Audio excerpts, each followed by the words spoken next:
This video is going to be focused on giving several types of examples of using optimization to find some optimal quantity given some situation. Specifically, we're going to look at 3 different examples, and hopefully it's going to give you a good sense of how to approach other situations as well. Let's go. All right, let's take a look. Here is the first example. Now, just as a reminder, remember that the process of optimization is one in which we are trying to find some optimal quantity given some conditions. So in this first example, what's going on? Well, we're going to create a box with no top. It's going to be constructed out of a rectangular piece of cardboard that measures 16 inches by 20 inches. So right away, that right there, that information tells me something. It tells me that I have a piece of cardboard that's rectangular, and one way or another, we're going to create a box out of this. And in fact, the box is going to have no top. How will this be done? It will be done by cutting squares out of each corner. Let me go to my piece of cardboard here. Going to cut a square out of each of the corners like so, assuming they're of equal size. And then we are going to fold and glue the remaining edges to form the sides of the box.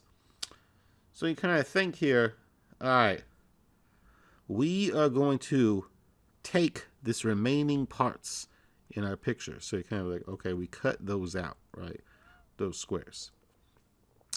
And then I take these pieces, kind of fold them up like so to create a box.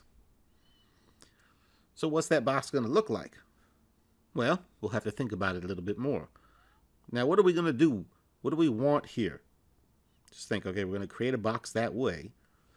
And then what we would like to know are, what are the dimensions of the square cutouts that result in the box having a maximal volume? So whatever this box is that we're making has some type of purpose, probably going to put stuff into the box. And thus, we would like the box that has the most amount of space inside of it to put the most stuff into. So that's our job. We have to figure this out. How so? Well, let's just recreate that diagram that we started piecing together a moment ago. And that is, here's my rectangular piece of cardboard. And then what did I do? I got equal size squares from each corner here. And I cut them out, right? Now, remember that this piece of cardboard has dimensions associated with it. It's 16 inches by 20 inches. So maybe this side can be the 16-inch side, and this side can be the 20-inch side, and corresponding parallel size.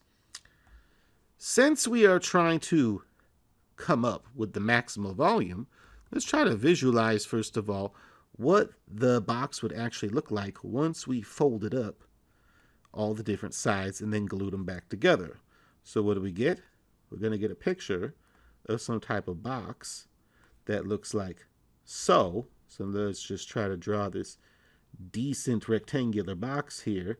All right, it's coming together. That looks decent enough.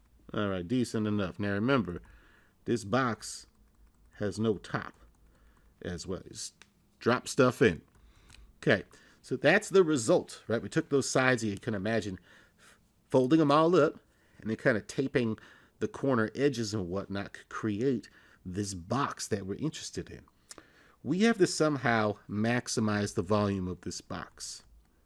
Maximize volume is the goal, right? And so that tells us our objective function is going to be volume of this box, right? Because that's what we're trying to maximize in this situation. We're going to optimize it. In order to do so, we're going to have to create some variables in this situation that allows us to play games with the size of this box. whether it's taller and skinnier or wider and shorter. There's some sweet spot that we'd like to find. So, here we can choose the size of the cutouts of the squares. We don't know what they're going to be. Maybe one's 2 by 2 inches, maybe one's 3 by 3 inches. I don't know. But let's just suppose, each side of one of these squares that we're cutting out the corner here is dimension x. They're all the same size, and they can vary. So that depending on the size of the cutout that I decide, the volume of the box is going to vary because, what that box looks like changes as we cut out smaller or bigger squares from each corner. And so once we say that, all right, that's really what the volume of the box is going to depend on here, the size of these cutout squares. Then how do those cutouts, those x's in dimensions, relate to the actual volume of the box? Right? Clearly the volume of the box, length times width times height, the volume is going to be L times W times H, right? Length times width times height. However, we need all these lengths and widths and heights in terms of the variable x, because that's what is dependent here. And so you think, okay, let's just start with the vertical side here, the 16-inch side. If I were to cut out x inches in the top right and x inches on the bottom right in length, forming our squares, then what would my resulting width be? Well, wouldn't it be 16 minus 2 of the x's, because we got rid of 2 of them. Similarly, for the 20-inch side, that's kind of like our length in the other picture. We also took away 2 x's, so our length is going to be 20 minus 2x. And notice that when I fold it up, that all depends on the length of x as well. And in fact, the height of this box will just be the size of that length of the cutout, x. This allows us to write our volume, which is LWH. There's too many variables right now. We got to turn it into one variable. We'll just replace now LW and H, giving us 20 minus 2x times a 16 minus 2x times an x. And there we go. Now notice we can multiply this out, might as well, because we might have to play some derivative games. Much easier to deal with if the polynomial is multiplied out. This is also the same thing as saying I can factor out a 2 from each of those factors there and get a 4 times a 10 minus an x times an 8 minus an x times x. Not absolutely necessary, but it makes our multiplication a little bit easier. If you went ahead and then multiplied this all the way out, kind of skipping a little intermediate step here, but you're going to get a 4x cubed minus a 72x squared plus a 320x. There's our volume function. There's our objective function. And so we know now that that is the function that we need to optimize to maximize, but what kind of interval is this function actually defined on? And so do you go back to your volume formula right up here, which is a little bit easier to deal with because we know that the volume, right, cannot be negative. This has to be bigger than or equal to 0. And so when you go and you think about what are the biggest and smallest x values which define that to be bigger than or equal to 0, specifically at 0, well, the smallest would be 0, right? I have the piece of cardboard. I don't even cut out a square from the corner. I just let it sit there. Not a very good box, right? But technically that can happen. So our x values here, smallest they're going to be is 0. Otherwise they're going to get negative, which wouldn't make sense. And then the largest of the values, well, each of the sides has to be a square, right? So if I plug in, say, 8 into this function, I will get 0. Now you think, okay, well, if you also plug in 10 into this function, you'll get 0. However, if you plug in 10 here as well, that won't make any more sense, right? Because then your width is a negative value. So in fact, the largest value that x can be is an 8 for that reason. And hence we have a continuous function defined over a closed interval, and therefore the extreme value theorem applies, right? And that means we go find the value of our volume at the endpoints, and we go look for all critical points that belong to this interval, and out of all those, one of them will be the maximal value. So let's go ahead and differentiate this function to find any critical points, since we already know what the endpoints are. V prime of x is going to be 12x squared minus 144x plus a 320. It's quadratic. It's always defined. Therefore, only critical points are going to be when we have type 1, when we are equal to 0. Here, if you go ahead and divide everything by a 4 common factor, it cleans these numbers up a little bit, giving us a 3x squared minus a 36x and plus 80 all equal to 0. So it just makes the numbers a little bit smaller, because I'm going to go ahead and use a quadratic formula here. X is going to be positive 36 plus or minus the square root of, well, negative 36 squared minus a 4 times a 3 times an 80, all inside that root, all over 2 times 3. And, press some buttons, boop-de-boo, and what do you get? You're going to end up with 18 plus or minus 2 root 21 over 3. Or if you prefer, 6 plus or minus 2/3 root 21, either way.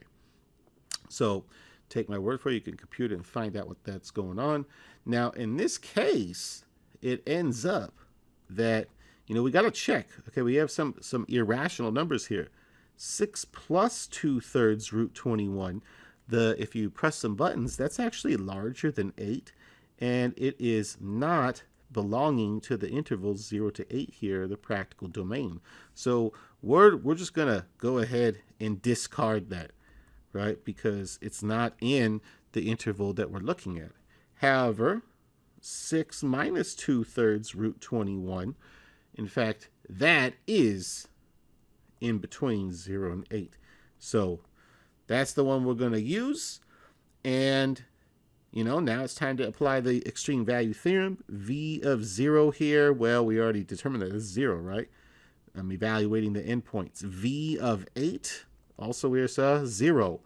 And so this other number that we have right here, 6 minus 2/3 root 21 as my x value of the cutout size, that has to be some positive number, because we know that the function right up here, the volume, has to be bigger than 0 in this interval other than at 0 and 8, and hence it has to be positive at that location, right? And so it follows that this value of x maximizes our volume for that reason, since v of 6 minus 2/3 root 21 is going to be positive, and that's the only critical point that's in the interval, and the endpoints are 0. It follows that we have that x should be 6 minus 2/3 root 21 inches, right? We're asked for the dimensions for this situation, the cutout size squares at the corners, and this is the value. We could try our hardest to get close to this if we actually were to cut this out, right? Because root 21 is irrational. However, that's it.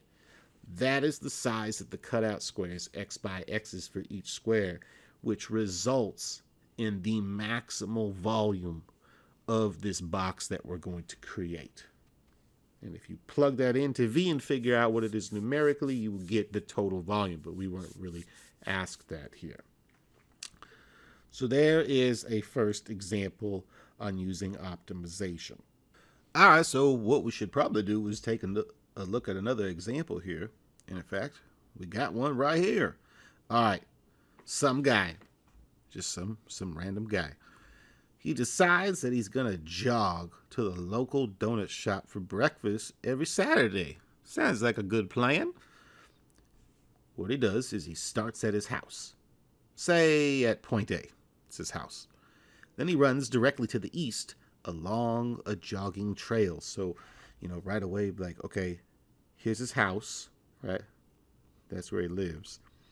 And he jogs directly east. So he must have a trail that's just kind of right by his house, right? So he goes directly to the east. All right. And there's some jogging trail along this path. What does he do? Well, at some point along this path, say at point B, along the trail, he decides to cut through a large field in the northerly direction. And so he jogs in a straight direction right to the donut shop until he gets to his destination. So northerly means just somewhere in a northerly direction, right? So not necessarily due north, but northernly. And somewhere over here, donut land, donuts. All right. And, through this is like some field going on, right? It says that large field. It cuts right through. So I kind of think, okay, that's what kind of what's going on here is that he's going to start at his house. He's going to jog to the east along this jogging trail. And at some point, he decides he's going to cut through this field that's adjacent to the trail and start jogging directly to the donut shop like so. All right, so it sounds like a pretty good time.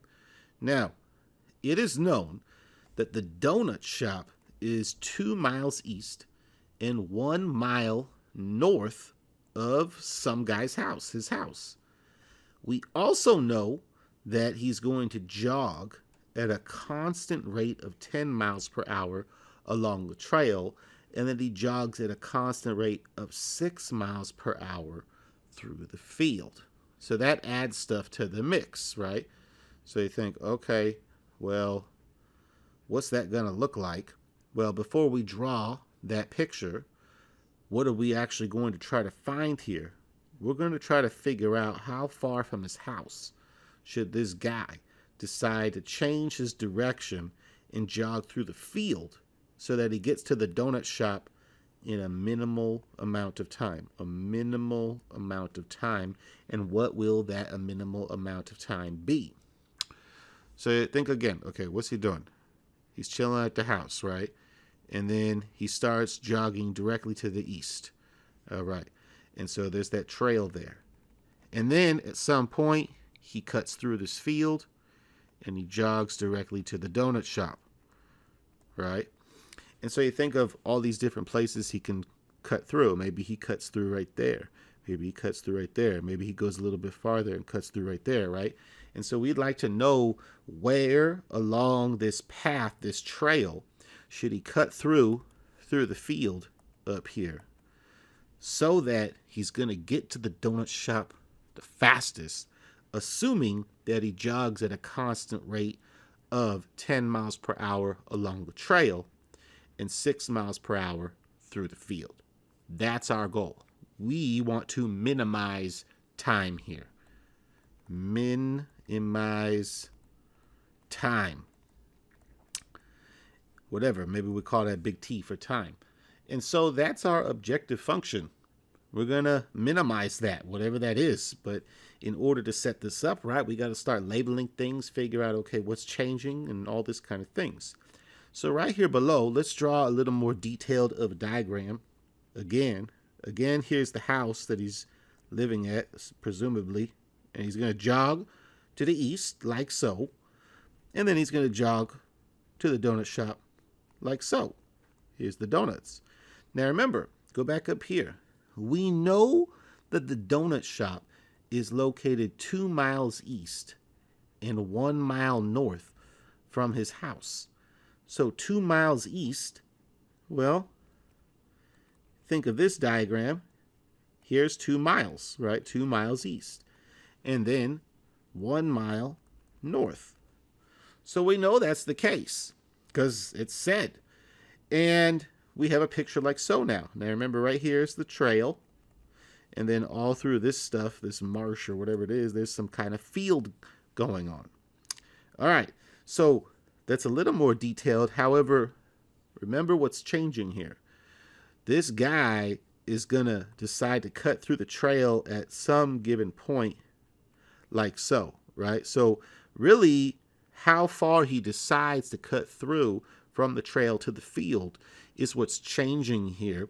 And then simultaneously will also change somehow the amount of time that he gets to the field. All right, so let's go ahead and label something. You know, we could label these things whatever we want, but let's say that this little piece over here on the right triangle that we're seeing in our figure is x. And that would mean that this piece is 2 minus x. Now, of course, we could switch those. The first part could be x and the second one 2 minus x, but they've got to add up to 2. I've just decided to set it up this way. Okay, so that's one thing. Okay, x somehow tells us where he's going to cut through to the field.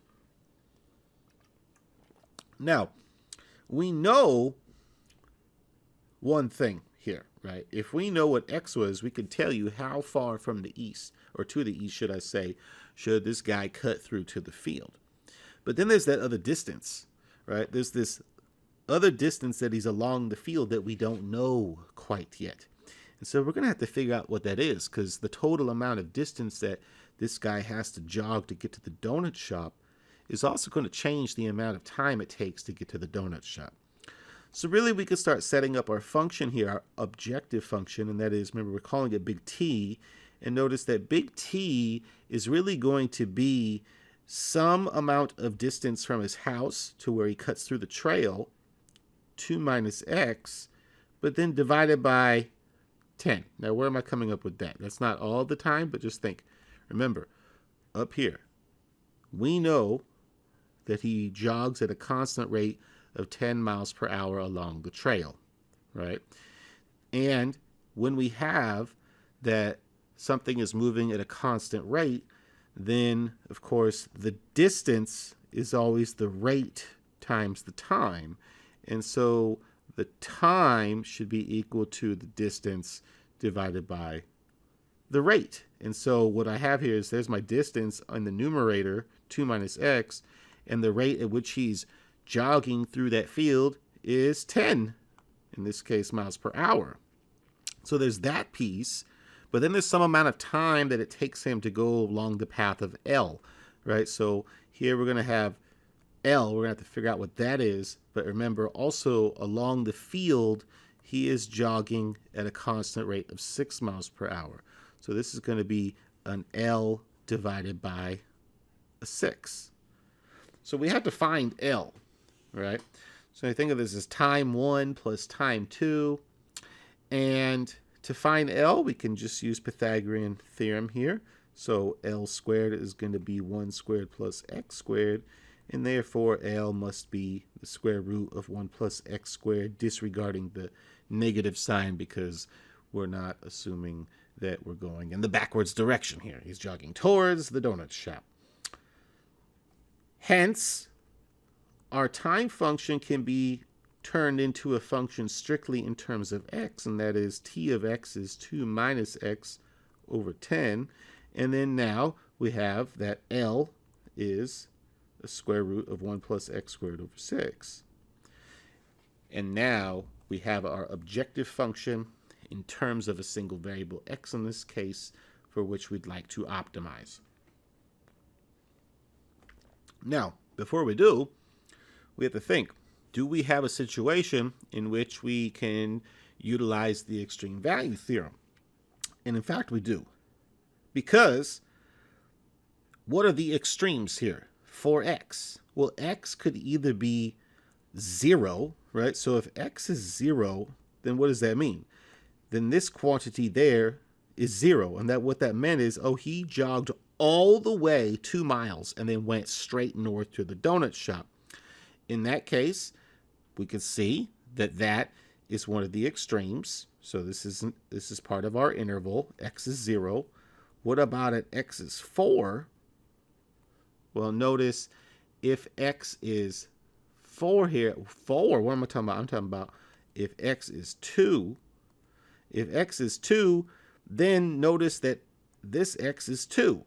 2 minus x, right? The maximal value of x can be 2 there, because that would mean he went straight shot right to the donut shop. Right from his house, he went straight there through the field, right? Otherwise, there's somewhere in between these two values in the horizontal direction that he decides to cut across through the field. And thus, we can see that x should belong to the closed interval 0 to 2 here. And you can see that we have a continuous function. This function indeed is continuous, since 1 plus x squared is always positive. And we have a continuous function on a closed interval. And once again, the extreme value theorem applies, right? Those are our conditions. And so from here, we'll go ahead and find the derivative of t with respect to x, because we're going to need that to find any critical points. And when you differentiate that, notice that the first term, 2 minus x over 10, is just really linear. So you just get the constant negative 1/10 after I differentiate that. And then the second term, square root of 1 plus x squared divided by 6. Well, that's a chain rule situation. The derivative of the inner function there is a 2x. So plus a 2x over that 6. And then the derivative of the square root function, 1 over 2 root of that stuff. So times a 2 root 1 plus x squared in the denominator. And you can see that the 2's cancel in that second term. So we could write this as negative 1/10 plus x divided by 6 times the square root of 1 plus x squared. So there's my derivative. And remember that this function is always continuous. And notice that 1 plus x squared is always positive, so there will not be a chance of any critical numbers of type 2. And so we really would like to just figure out where this is equal to 0 here. And to do that, I'll go ahead and just find a common denominator of 30 times root 1 plus x squared. So I will multiply my first term by a 3 and a root 1 plus x squared, giving me negative 3 root 1 plus x squared plus an x times, I need times a 5 there, so I'll just write as 5x, all divided by 30 root 1 plus x squared. And that, of course, all equals 0. And so when is that going to be true? Well, the denominator is never 0 there. And so really we're just talking about, when does 5x equal 3 times root of 1 plus x squared? Squaring both sides gives me 25x squared is equal to 9 times 1 plus x squared, which is 9 plus 9x squared. And solving that is equivalent to saying, when does 16x squared equal 9? 16x squared is 9, or equivalently, when does x squared equal 9/16? And thus x is going to be a 3/4 here, disregarding the negative sign, because we're not going to go in the negative direction for running. And there's our critical point, right? Critical point. Take note that this critical point, x is equal to 3/4, belongs to the interval 0 to 2, and hence it's legit. So let's go and apply our extreme value theorem and figure out what's the minimal amount of time and when should that happen. Remember our function. The function is t of x. Plug in the values into that. T of 0 here, if you plug it in, you can believe me that you get 22 minutes. This guy took 22 minutes to get to the donut shop. T of 3/4 at the critical point, plug that in, you will see that this is equal to 20 minutes. And in fact, T of 2 here is approximately a little bit more, 22.36 minutes than the other extreme. So that's all just, hey, go plug it in, and it ends up, those are the numerical values. And so out of all these values, the minimum value is right here. It's actually occurring at the critical point. And so that's our minimal amount of time, right? So the minimal time is 20 minutes, and some guy, Mr. Some Guy here, should cross into the field, if you will, after 5/4 miles. Now, how to get the 5/4? Remember, if x is 3/4, then what we're really trying to figure out, this piece right there, right? When should he cut through? And 2 minus 3/4 is 5/4. And there you go. There you go. And that's it. That's the end of that example. Hopefully some guy is excited to know this result so he can get to the donut shop as quick as possible.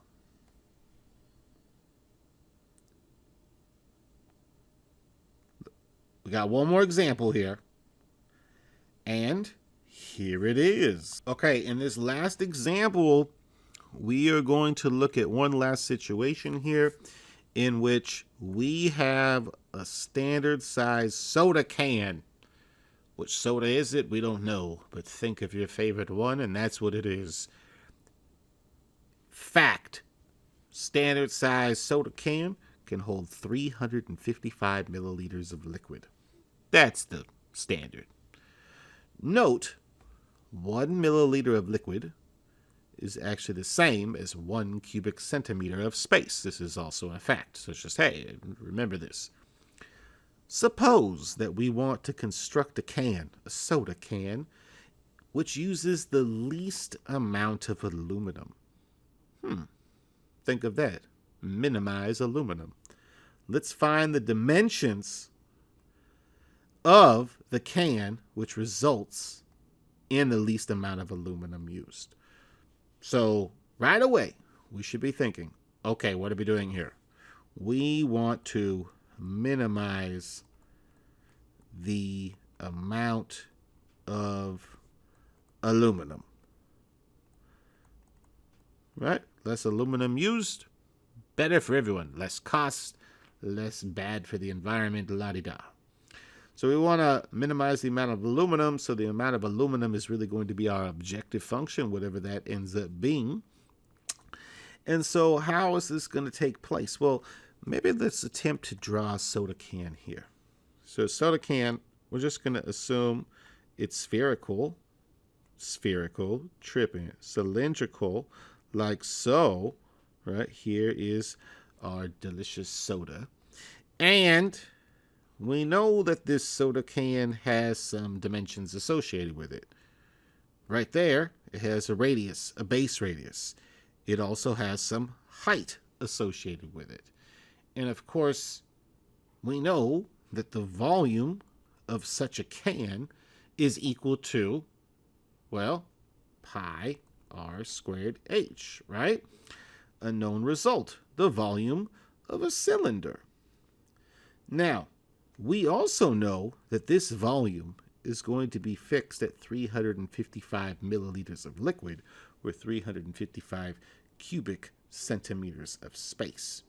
So that is already giving us a side constraint, right? The volume is going to be fixed at 355 cubic centimeters of space. Our goal is to minimize the amount of aluminum used. So disregarding thickness of aluminum, just think there's some thickness that this will be feasible, then we're trying to really utilize and optimize how much surface area is going to be used in constructing such a can.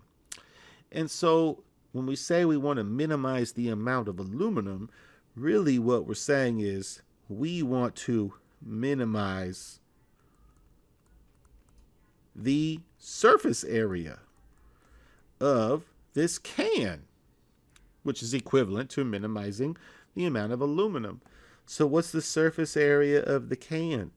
Well, you think all the way around the sides. If you unravel that, you have this rectangle, and you would get the width and length, or length and height, whatever you want to call it, is going to be 2 pi r times h. That's the circumference of the circle of the base, unraveled to form a length times the height of the can itself.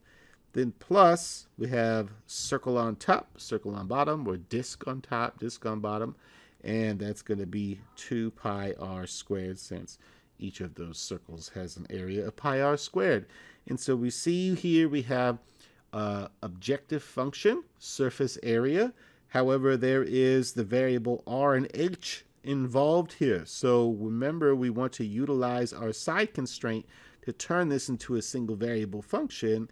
And it follows that if we just go ahead and solve this equation for the volume right above for h, doesn't it follow that h is 355 over pi r squared? And so I'll replace my h right there with that exact value, giving us that the surface area, strictly in terms of the radius, is going to be 2 pi r times our h, 355 over pi r squared, plus a 2 pi r squared. And now everything's in terms of r, a single variable function for which we can apply our techniques. So if you simplify this, it can be simplified a little bit. Notice that in the first term, pi r cancels. 2 times 355 is 710, so 710 over r, and then plus that 2 pi r squared. So there's our objective function. Now, we must think, for which values of the radius is this going to be defined? Now, the r here being equal to 0 will actually not work. And that's because, notice, if right up here, if r is 0, then the volume is not going to be equal to 355. So the r is going to have to be a positive number here for that reason. And you think, well, how positive can it be? Well, the bigger and bigger I make r, the smaller and smaller h is going to have to be. But hypothetically, we can make r as big as we'd like. So, in fact, assuming there's that amount of aluminum and space available to do this, r is really defined on the open interval here, 0 to infinity, for those reasons. And so we actually can't apply the extreme value theorem in this situation because we don't have a closed interval, for one. And moreover, look at our function s of r. It's not defined at 0, right? It's not continuous there. So rather, we're going to have to play games for a function that's continuous on an open interval, and that is true here, right? S is continuous on the open interval 0 to infinity. And in order to do that, we have to get more information about its derivative and the way it behaves. So why not just go ahead and find the derivative, see if there's any critical points within this interval.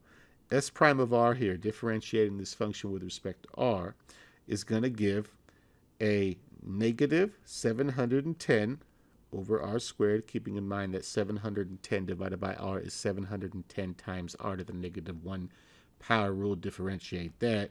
And then power rule again, giving us plus a 4 pi r, or maybe just make the 4 pi r the first time, minus 710 over r squared. So there is our derivative.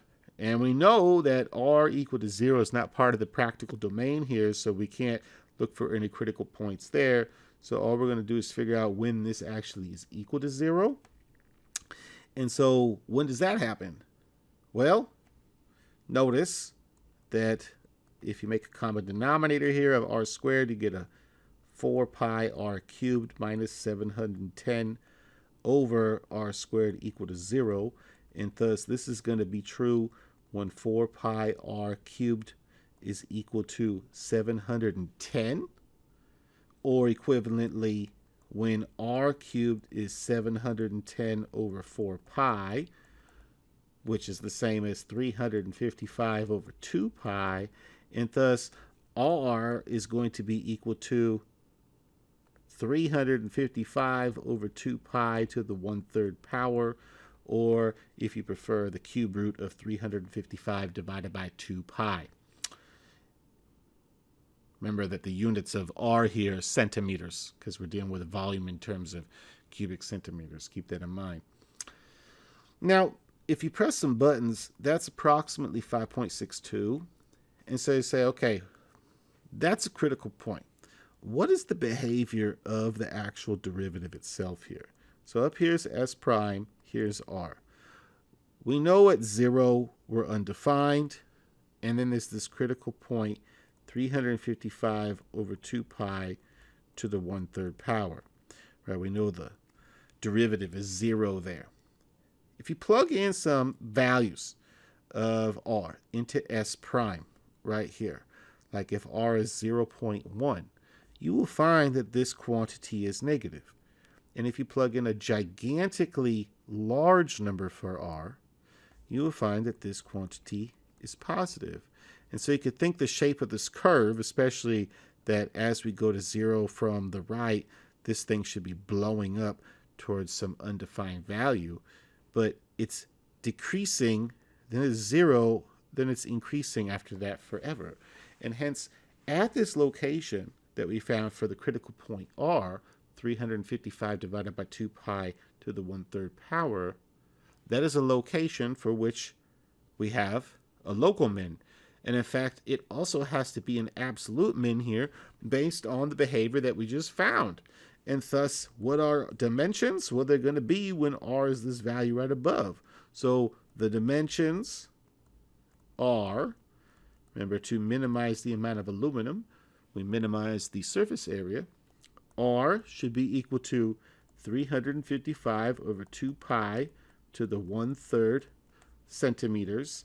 Now, that, we already found is approximately 5.62, so good luck measuring that with a ruler or something.